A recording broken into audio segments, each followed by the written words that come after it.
Hi, April. My name's Yusian. I'm from the Housing and Development Board, and specifically from the Building Research Institute side of it. I have a couple of questions relating to protecting the disadvantaged in the sharing economy. The first question is specifically, I think the people who might stand to benefit the most from the sharing economy may also overlap with that set of society that has less access to the internet, to smartphones, and that kind of infrastructure. So how can we mitigate that? How can we give them access? And the second question is a bit about, I read about how the operators and the agents in, say, TaskRabbit or some of these ride-sharing platforms find that they're at the whim of the big companies that run the platform, and the rules can change, and they really have no way to control their income. How do we protect those people as well? Okay, great questions. Let me take that. I'll take those in reverse order. What you actually just pointed to is something, I wouldn't say that it keeps me up at night, so to speak, sort of. It points exactly to what I was talking about in terms of the business model reform, where the people that are building these platforms don't necessarily, they have some power, they can leave the platform, kind of thing. They're not beholden to any particular platform, but they don't necessarily have the same level of voice that you would hope to see. And so we are, and I think companies are increasingly aware of this. It also speaks, and some service providers, I think in particular drivers, which some of you probably have heard of, they're starting to take, they're starting to mobilize as well. And now what you find, going back to those platforms that put community at the center, actually, if they're really good, they can get their community members to actually mobilize on their behalf and do advocacy for why this company should succeed, why they should have policy reform. On the flip side, if drivers or service providers aren't actually pleased with how the platform is treating them, they can also mobilize, and we are seeing some lawsuits in Washington State, in Seattle, actually.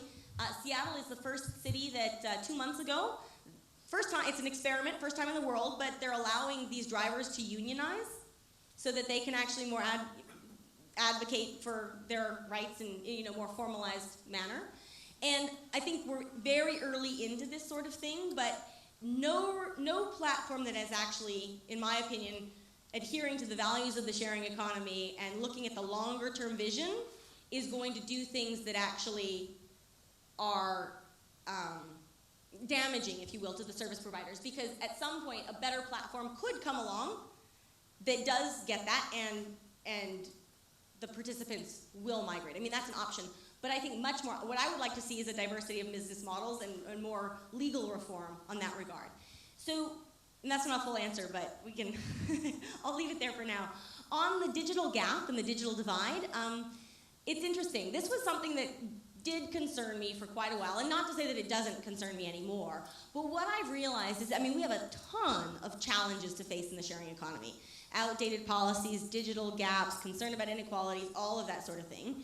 The digital gap is a challenge today, there's no question about that. But what we also see is that every day that gap is narrowing. And I go back to the demographics. By 2020, 90% of the global population is going to be in a position to participate much more actively than they can today. Now, I don't mean to shirk the question, but I'm much more trying to focus on, okay, if we have limited hours in the day, how do we get policies in place that can help support this?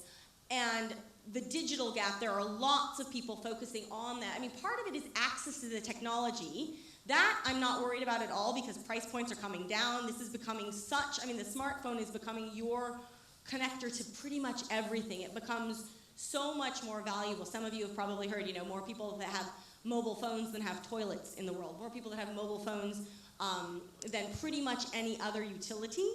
But at the same time, then there's also digital literacy, and I think there's a lot more we need to just be investing in particular elderly people, just getting comfortable with that technology. They can afford it, but they don't necessarily use it.